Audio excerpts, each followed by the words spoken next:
The holidays are coming up, and if you're selling anything online, it's time to prepare for the busiest time of the year. Between growing your business, managing inventory, and juggling orders, you've got a lot going on this holiday season. Make shipping the easiest part of your day with ShipStation. I used ShipStation last year to ship out all of the Ratchet and Respectable merch, and that's what I'll be using again this year. My favorite thing about ShipStation, it's easy. That's it. You can easily import orders from any sales channel, automate just about any shipping task, and spend less time sorting through orders and more time doing what you do best. It's never too early to start prepping for the holiday rush, so get a head start with ShipStation. My listeners can use my offer code RESPECT to get a 60-day free trial just in time for the holidays. That's 2 months of stress-free holiday shipping for free. Just go to ShipStation.com, click on the microphone at the top, and enter in RESPECT. ShipStation. Make ship happen. Ladies and gentlemen, boys and girls, and those who don't identify as either, you are listening to Ratchet and Respectable with Demetria Lucas. Oh my God, can you hear a difference in my speech? I got my braces taken off earlier today, and I've got a permanent retainer on the bottom, which is fine. That's not affecting anything. But I have a tray retainer at the top, and I feel like I have a speech impediment. And when I try to say too many words at once, it gets all bubbly with saliva. This is no good. Hold on, let me take this retainer out. Oh, sorry about that. Oh, this is much better. I already hate this thing. And I have to wear it 24 hours a day. My orthodontist was in January, we can switch to just sleeping in it. But she was like, until such time, you need to wear it unless you're actively eating or drinking. So the same way I wear a mask in public, now I've got a mask and a retainer. I'm not complaining. My teeth look amazing. They look so good, better than I expected. The braces did what they were supposed to do. My bottom row is no longer fighting an East-West Civil War. The top was pretty okay, but she tweaked some things and made it really nice. And then she went through and filed my teeth down. They look really good. I sent a picture to one of my friends, my boy bestie, and I was like, see, I got my braces off. And he was like, nigga, you got Hollywood teeth. I was like, I hate the blacks. I hate the blacks. You know I love the blacks, but the blacks are crazy. But I'm so happy to have these damn braces off. The technician who was taking the glue off my teeth, she was like, a lot of people have braces and then they miss them. And I was like, nope, I had them before. This is my second round. I'm not going to miss these things. They were cute. They were gold. So they had a standout feature, but they weren't overall very attractive. There was a reason I didn't smile in pictures. But baby, now you're going to see my whole 32 in every photo. I'm about to be like Pliers. There's certain things I'm not doing with my new teeth. I had old ways for the old teeth. With the new teeth, these new straight file teeth, there are certain activities I don't engage in with these new teeth. One of them is eating Indian food, at least until January. The orthodontist was like, yeah, she was like, even if you eat Indian food, anything with curry. She was like, if you eat curry, even if you brush your teeth after, she was like, even if you burp, and she was like, the curry remnants, she was like, they'll turn your retainer like a highlighter yellow. She was like, it's very unattractive. She was like, so I wouldn't recommend. And I was like, anything else? And she was like, no, that's pretty much it. It's like, okay. I did ask her because I got this retainer going across my back teeth at the bottom. I was like, I can still get a grill, right?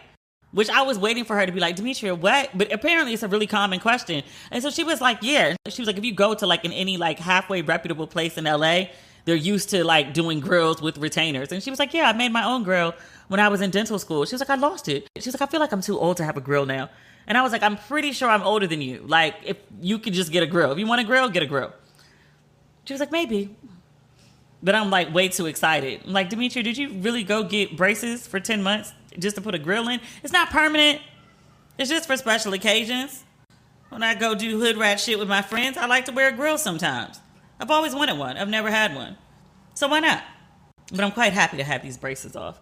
I've done absolutely nothing else since I've been back. Just work. I'm actually going out of town again tomorrow.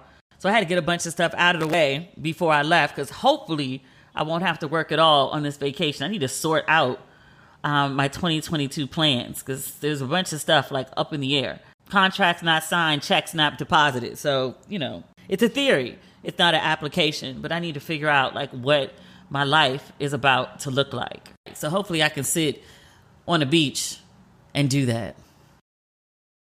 I watched some good TV that pissed me off. Queen Sugar is one of my favorite shows. Like, I have faithfully watched this show. I have faithfully recapped this show in some form or fashion, either on my Instagram or like my YouTube page that I had very briefly, or on this podcast.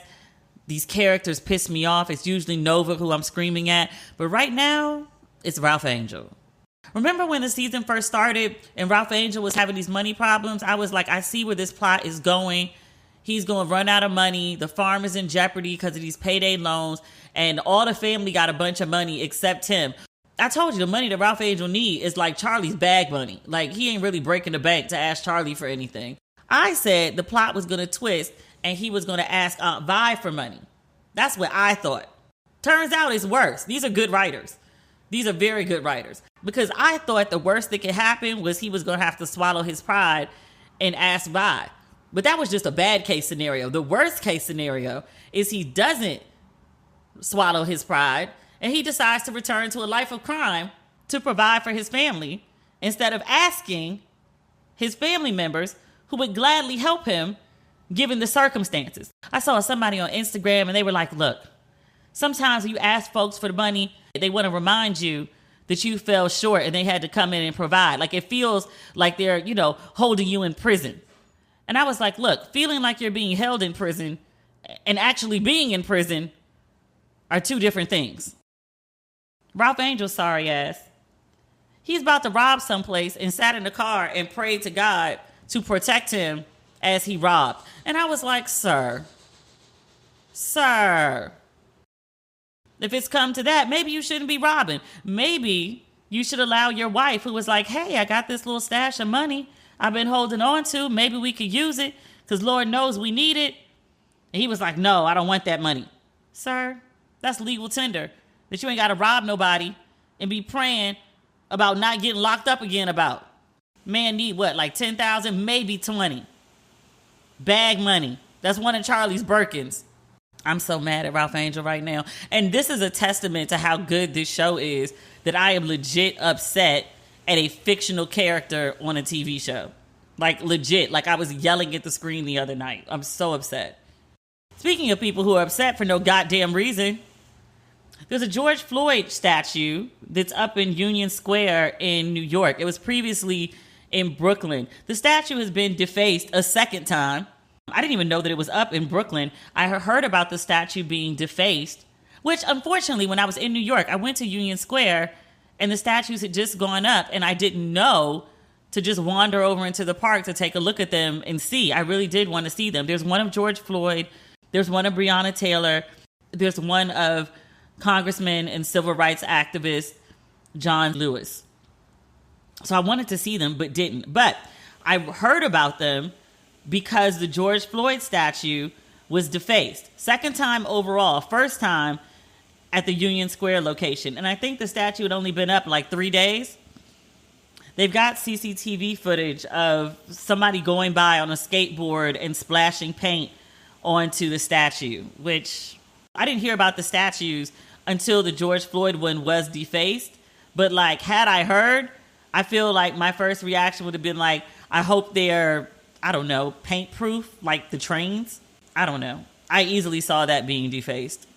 Sorry that it happened. I did see, though, that there was an organization that went to clean up the statues. And by the time they got there, a bunch of like random citizens, because it's New York, had already started cleaning up the statues. They'd gone and bought supplies with their own money and were cleaning up the statues. And I was like, oh, I love New York.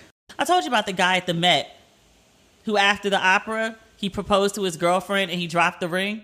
And everyone pulled out their phones to like use the flashlight, because it was dark, to help him look for the ring. And then somebody found it in a grate. And then like people used their keys to like pull the grate up and get the ring out. And somebody else was like, redo the proposal. Like, I'll film it. I think that guy was a director. Very beautiful moment. But it was a very spontaneous thing. And I was like, I love New York. I love how this city comes together in a crisis. Oh, New York. I'm so enamored with New York right now. I thought I was very much over LA, but the last couple of days I've been hiking again. And like every time I get to the top of the Culver City stairs, which I do the trail, not the stairs, but same difference. I get to the top, goddammit. But like to look out at those views, like this city is so beautiful. And this weather is amazing. And I was like, you know, the weather in New York was very, very nice when I was there, but I was like, that's soon coming to an end. So as much as I'd be like, New York, New York, New York, I don't know if I'll really be New York, New York, New York in December. I don't even have like a winter coat. I mean, I have like my North Face out here in case there's like, I don't know, I need to fly east for an emergency, but like I have no like real winter clothes anymore. Like I have like 4 sweaters. They've been sitting in a drawer since I moved here because I don't need them. It never really gets that cold. I just, whatever I have on, I just put on a leather jacket and I'm fine. Bump, bump. That said, an opportunity did fall in my lap, the potential for one. No contract, no check deposited. So it's just all theory right now. But I got a call about hosting a TV show. And they're filming in a very cold place. And I was like, yo, I'm going to have to write in like a budget for a winter wardrobe into the contract. Because I was like, I don't have winter clothes. I don't know what I'm going to wear. I don't know. But I was very excited about a winter wardrobe. Like I started looking at coats and I was like, oh, release the fabric. We'll see.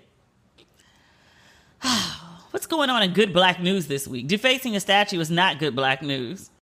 Netflix is establishing a scholarship at Howard University in honor of Chadwick Boseman. They are giving the university 5.4 American USD dollars and dineros for this scholarship, the Chadwick A. Boseman Memorial Scholarship. It will provide incoming students in the Chadwick Boseman College of Fine Arts with a 4-year scholarship to cover the full cost of university tuition. That's beautiful. I miss Chadwick Boseman. I say that like I know this man. That's my king. I miss my king. I still be sad about Chadwick sometimes. You know, also I think about randomly Pop Smoke. Like very random occasions, like not even like hearing his music or like seeing someone wear Dior. Like I just think about Pop Smoke and like what a tragedy it was that he was murdered at what, 20? I don't even think he was 21. But I always just think about like how much potential he had and how young he was. It's so sad. In other good black news, now, remember we talked about Bruce Beach, Manhattan Beach, and this black family in the early 1900s, and they'd established like a black beach club because the other beach clubs or the rest of the beach was racist toward black people, and they were making a whole lot of money. And then the city of Manhattan Beach used eminent domain to take their property and paid them next to nothing. When we talked about it, there was momentum for them to get their land back. But as of last week, you know that family got their damn land? I was shocked when I heard it. I was like, really? They got it? I mean, I wanted them to get it. I just, knowing America how I do, I just didn't think that it would ever happen. But the governor of California, Gavin Newsom, he signed a law that allows the property to be transferred back to its rightful owners, the descendants of Willa and Charles Bruce, hence Bruce Beach, who had originally had Bruce Beach. I was so happy when I read that because I did not think it was going to happen. Like I wanted it to happen. Would it? Yeah. Could it? Possibly. Was it likely? Yeah.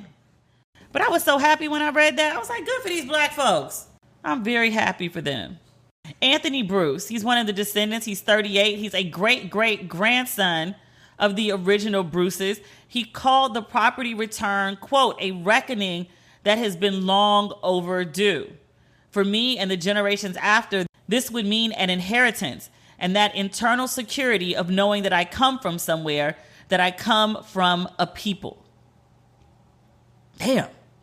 I'm reading from The Guardian, who did a really lengthy story about this, and they noted that this family, had they kept this land since 1912, over 100 years, it's a very lucrative property, and they probably all would be millionaires by now. And I think very often how, like, we, America, the culture, talks about, like, the economic situation of black folks and the disparities between black folk and white folk. I always think about the head start that so many white families got that didn't have to endure slavery or segregation, Jim Crow, all sorts of systemic racism, all the things that account for gross inequity. But I think about like this particular family, like in 1912, their family had a little change and bought a little property and had a thriving business. And what could that business have become if white folks hadn't gone and wiped it out?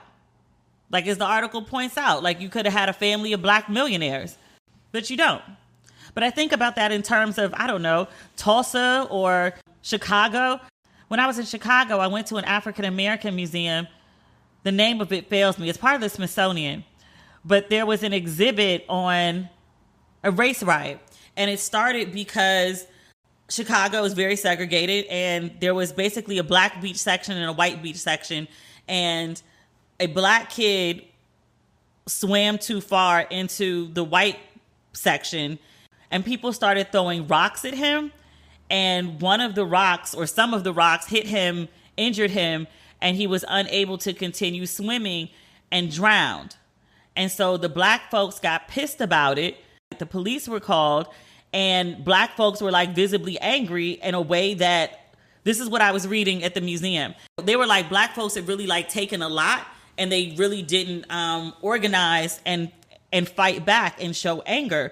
So when the black folks got angry, white people got scared, and it's like a preemptive move, ran to the south side of Chicago and started like burning shit up. Like when you hear about this Chicago race riot, like you think that something bad happened, black people got pissed and rioted, because that's usually how the story goes. And they were like, no, something bad happened. Black people were like, what the fuck? Like, do something. Like, this is unjust. And white people would be like, I was like, oh, they mad? They visibly mad? Oh, no, we won't have that. And then as a preemptive strike, went and started burning up black shit. But like, what could those communities have been if they didn't get burned down and have to rebuild? Like all these places that white folks have attacked, or all these places that black people have been like, fuck this shit, and burned down in response to usually some black person getting mistreated or murdered. I'm thinking of like the civil rights riots in Detroit, LA, DC. What could those cities have been if there was no eminent domain and like white folks went through and built a highway through like, through black people's main street? What could those properties have been? What could those stores have been? What could those entrepreneurs have made if there wasn't, I was going to say white folk, but I guess I need to say racism. Same difference. But congratulations to the descendants of the Bruces. That never should have happened to y'all. But I'm glad, 100 years later, it got made right. Kinda. We had a bunch of bullshit on the lineup this week. It's just one crazy story after the next. I read this on the YBF and I was like, what?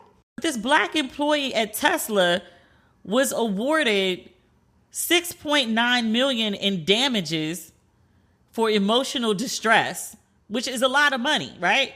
And then got another $130 million American USD dollars and dineros. I just want to be clear, because it's not like 6.9 rupees. No.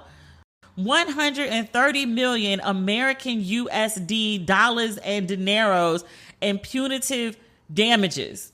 And so I had to go look up this story because I was like, what could happen to someone? Just to be clear, I'm not mad at the black man getting his money. I'm not mad. Get your money, black man, get your money. Hope he married to a black woman and that goes to a black family.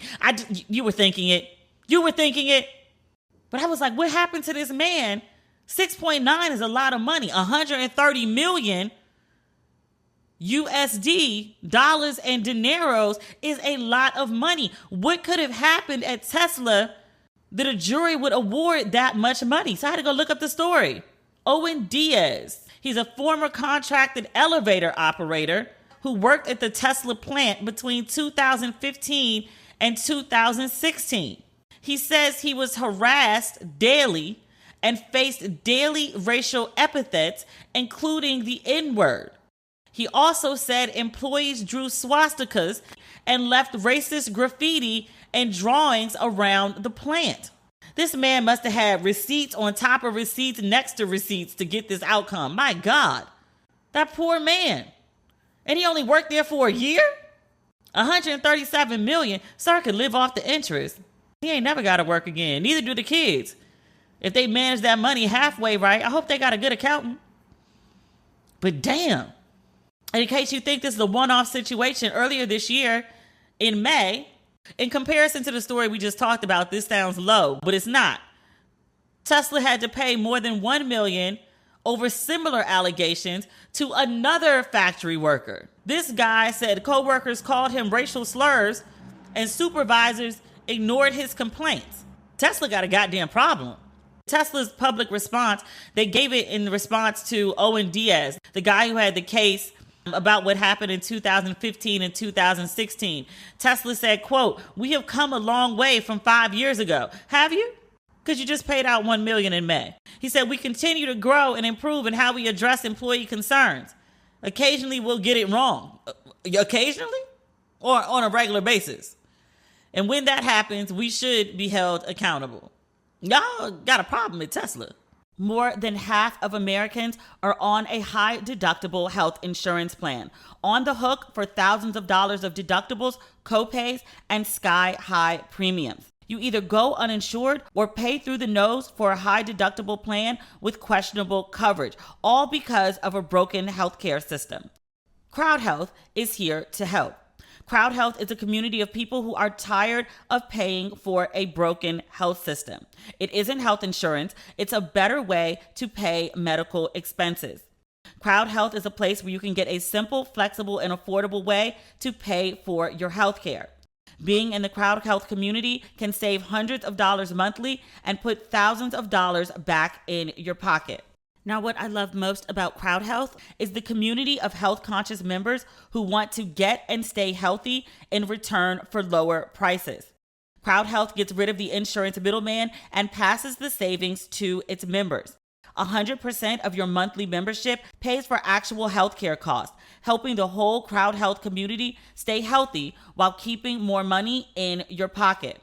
CrowdHealth is able to offer amazing prices because of its community of health-conscious members. But for a limited time, my listeners get their first month free. And after you've been a member, CrowdHealth will include a fitness wearable. That's 30 days to try risk-free plus the fitness wearable. Just go to crowdhealth.com/fit and enter code RATCHET at sign-up. That's joincrowdhealth.com/fit, promo code RATCHET. CrowdHealth is not health insurance. It's a community-powered alternative. Terms and conditions may apply. Going online without ExpressVPN is like leaving your kids with the nearest stranger while using the restroom. Most of the time, it's probably fine, but you never really know who you're trusting. What if they're a kidnapper or a serial killer? Every time you connect to an unencrypted network in cafes, hotels, airports, your online data is not secured. Any hacker on the same network can gain access to and steal your personal data, like passwords, financial details, etc. And it doesn't take much technical knowledge to hack someone. Just some cheap hardware is needed, and a smart 12-year-old could do it. Your data is valuable. Hackers can make up to $1,000 per person selling personal info on the dark web. That's why you need ExpressVPN. ExpressVPN creates a secure encrypted tunnel between your device and the internet, so hackers can't steal your sensitive data. And it's super secure. It would take a hacker with a supercomputer over 1 billion years to get past ExpressVPN's encryption. And my favorite part about ExpressVPN, it's so easy to use. You fire up the app and click one button to get protected. And it works on all devices, phones, laptops, tablets, and more, so you can stay secure on the go. Secure your online data today by visiting expressvpn.com/ratchet. That's expressvpn.com/ratchet. And you can get an extra 3 months free. expressvpn.com/ratchet. And better news, because I feel like we're getting real bleak today. I don't want to be bleak. Damn it. No, we're still bleak. What's going on with Wendy? Wendy's show was supposed to return on October 4th, season 13 of her show. But right before it was supposed to come back, there was a statement posted to her Instagram, quote, "Wendy will not be returning with new shows on October 4th. She has been and continues to be under a doctor's care and is still not ready to return to work. Now, there was talk that she had COVID. I'm reading this from Page 6. I know Page 6 can be gossipy, but they do have good sources and do good journalism. Page 6 ran a story about me and hit me up to fact check and ask for a quote. I was like, are you serious right now? It was over the Instagram announcement when I was separated from my husband. I was like, Page 6 is running this shit? Are you kidding me? You know I got issues. People be like, Demetria, you're a celebrity. And I'd be like, are you fucking kidding me? You sound nuts.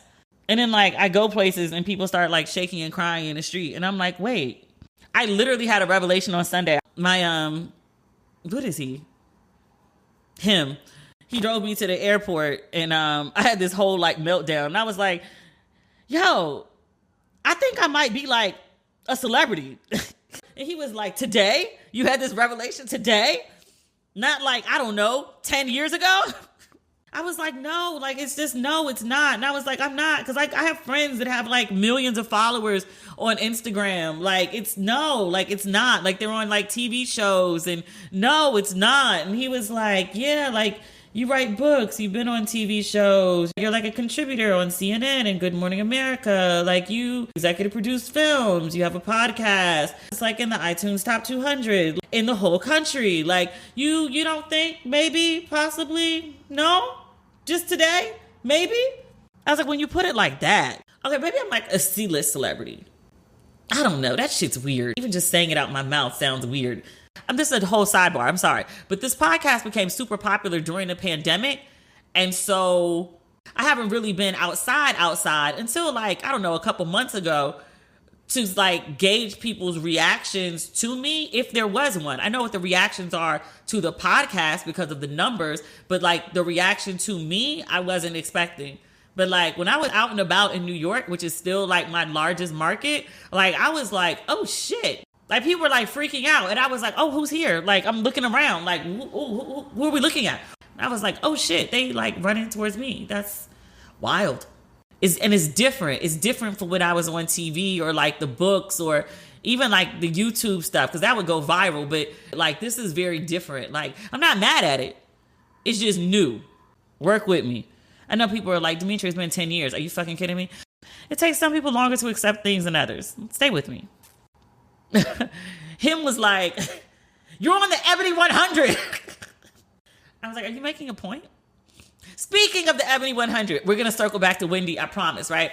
So I sent the Ebony 100 link to my dad and I was like, hey, I'm on the Ebony 100. My dad writes back and he was like, yeah, I always wanted to be on the Ebony 100. And he was like, basically good job. So I was talking to my dad earlier today because, I talk to him like every day. I asked him, I was like, I haven't gotten an invite to the Ebony 100 yet. Like I formally, there's been no formal invite. I assume I'm invited because I'm on the list, right? So I asked my dad and I was like, well, do you want to go with me to this thing? Because you said you always wanted to be on the list. And so you could be my +1. You'll be my date for the event. And so he was like, yeah, like that would be great. He was like, let me figure out, if I can pull it off. So I was like, all right, fine. Then my dad goes on to tell me, and he was like, I never made the Ebony 100. He was like, I really did want that though. He was like, I only made the Ebony Bachelor. I said, excuse me?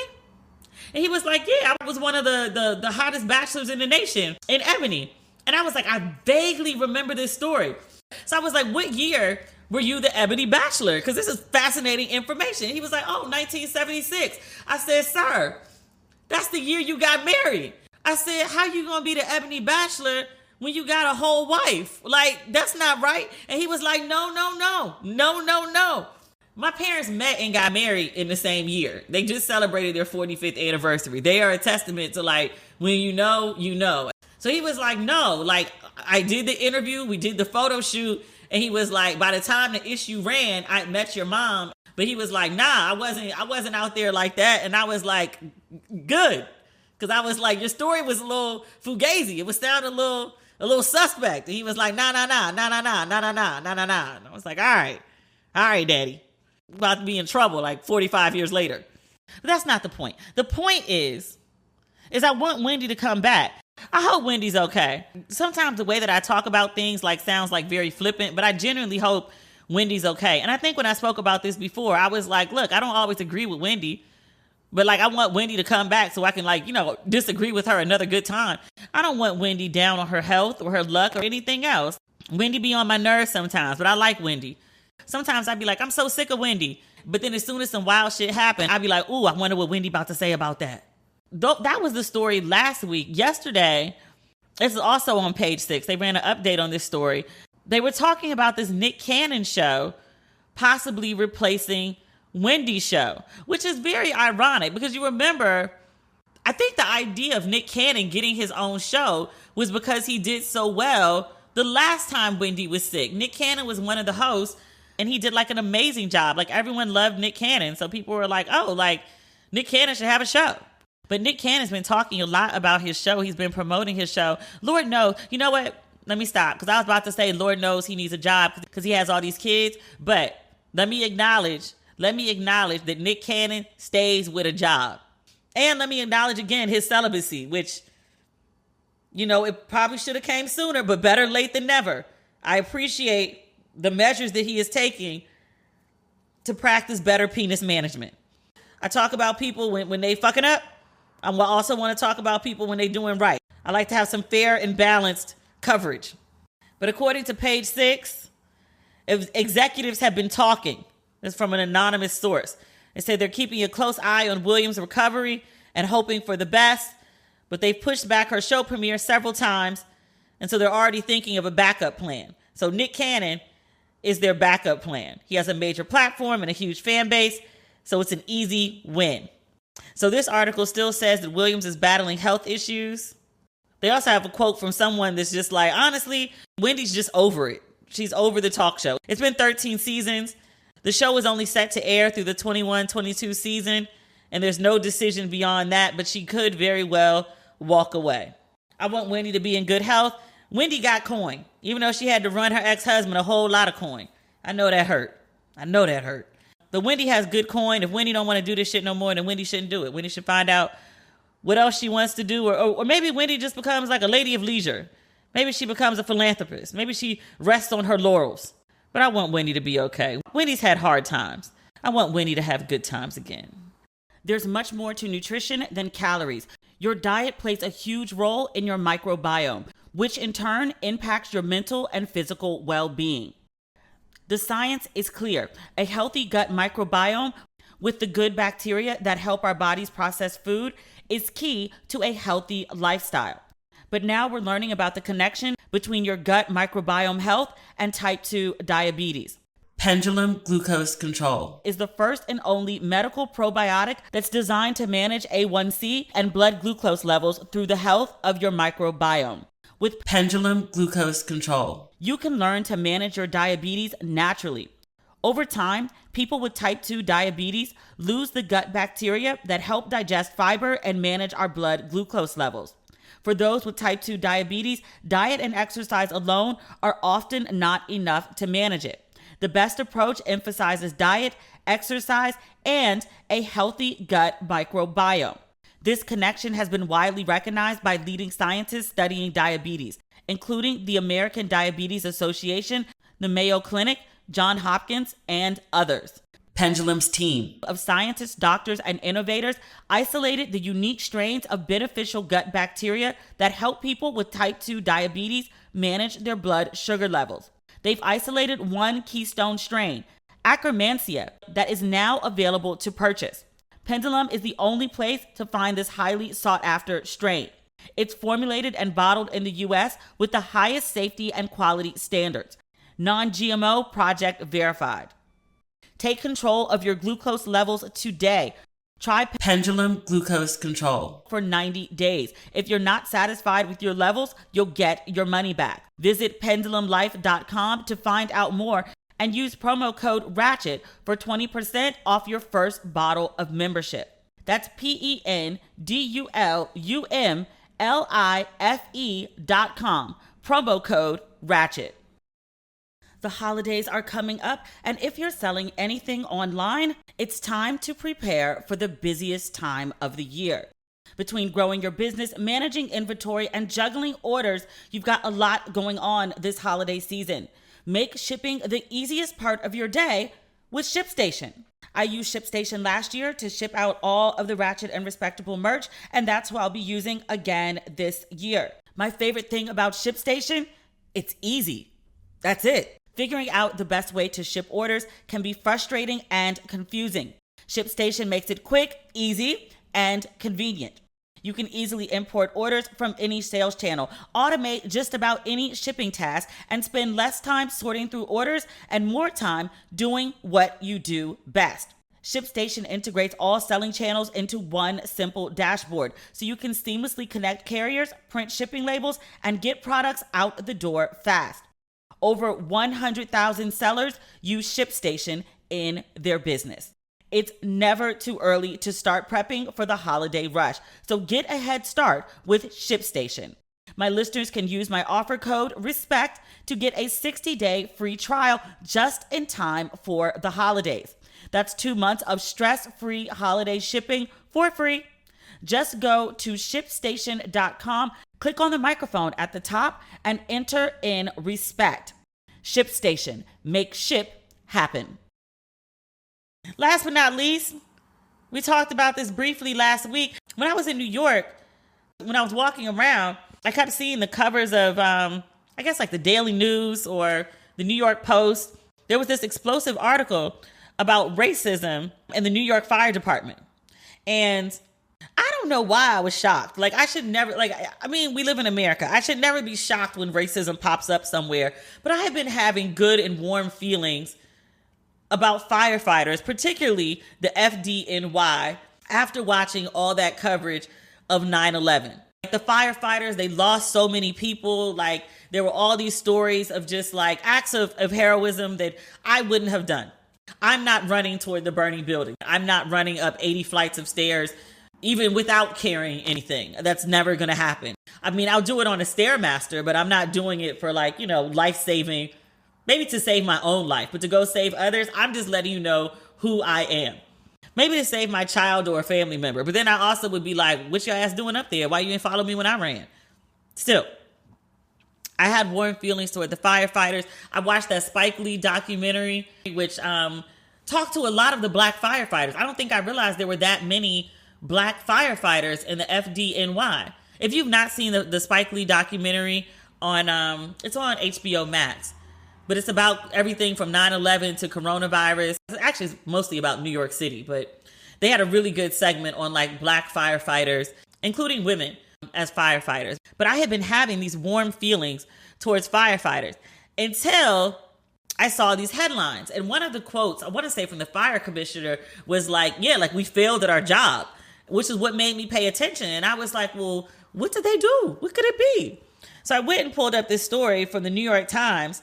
They did this expose on the FDNY, and it's rampant racism. Rampant. Again, should not be surprised by the existence of racism in any institution, especially in America. But this, like, the stuff that they're talking about in this article is such wild shit. I'm just like, did y'all want to get sued? But again, we're fresh off talking about like the Tesla guy who they were calling like a nigga at work. So I should not be surprised. And yet, this New York Times article, they talk about a firefighter, his fellow cadets at the academy. So he's just trying to get on. They nicknamed him Kool-Aid. He chose not to escalate the issue at the time because black firefighters had warned him that speaking up about racism went against the culture of the New York Fire Department. And again, I just want to be clear, I'm reading from the New York Times. It's a really long article with a whole lot of examples. I'm not going to read them all, but just to give you the gist of the crazy shit. Another active black firefighter who asked not to be named out of fear of retribution. He shared an image of a white colleague's social media profile. There's one meme on the page that shows an image of a white man being smothered by a naked black woman. The meme reads, "This man can't breathe," but you won't see that on the news. There was a woman, black, Regina Wilson. She joined the department in 1999. She said she remembered a noose being found in a black colleague's gear. She also learned of firehouses that used toilet paper printed with the face of forever President Barack Obama, and had pictures on display that depicted him as a monkey. Here's where we get good. The crazy shit. For a half-hour window last April, Black firefighters had an unfiltered view into the racism in their department. A secret anonymous text message thread between a group of white firefighters was leaked to those who had been intentionally excluded. It included overly racist memes, comments, and jokes about George Floyd's death. In one meme, a Sesame Street character refuses a salary when becoming a police officer because, quote, being able to legally shoot black children is payment enough. Elsewhere, participants in the chat compared black people to wild animals before another person responded, wild animals behave better. There was another image. It showed a fake image of a dating profile for George Floyd. His match was a white man's knee. This is some bullshit. According to the Times, the fire department suspended 9 firefighters without pay for periods ranging from a few days to 6 months. One of the firefighters is set to leave the department after his suspension concludes.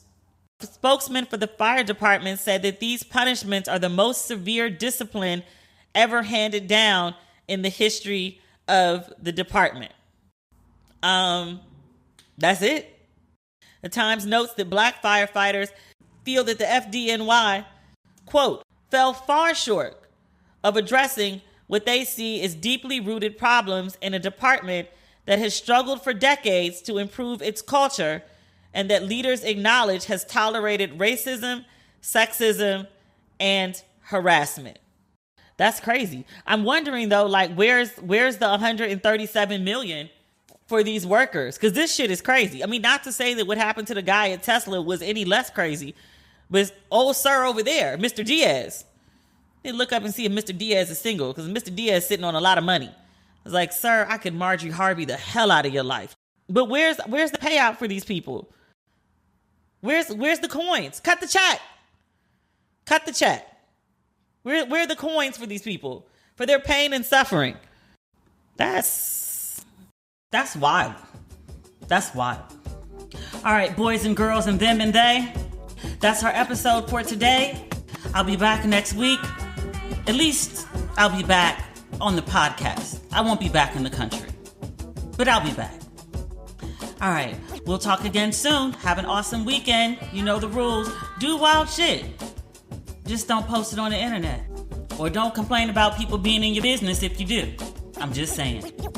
If you haven't picked up your Don't Waste Your Pretty merch, it's available on demetriallucas.com. There are mugs, there are tees, there are hoodies, and the new merch, it drops in October. Coming soon. Coming soon. All right. That's everything. We'll talk again next week. Okay. Bye.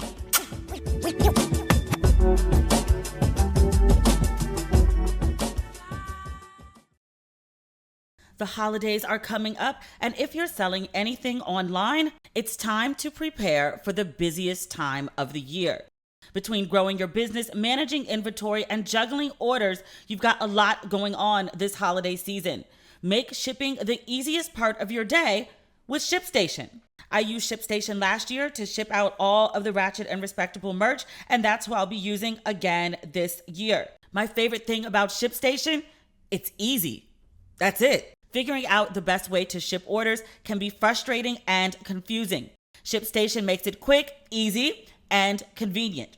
You can easily import orders from any sales channel, automate just about any shipping task, and spend less time sorting through orders and more time doing what you do best. ShipStation integrates all selling channels into one simple dashboard, so you can seamlessly connect carriers, print shipping labels, and get products out the door fast.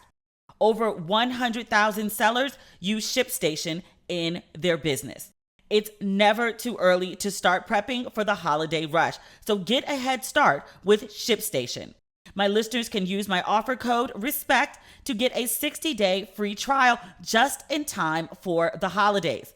That's 2 months of stress-free holiday shipping for free. Just go to ShipStation.com, click on the microphone at the top, and enter in RESPECT. ShipStation. Make ship happen.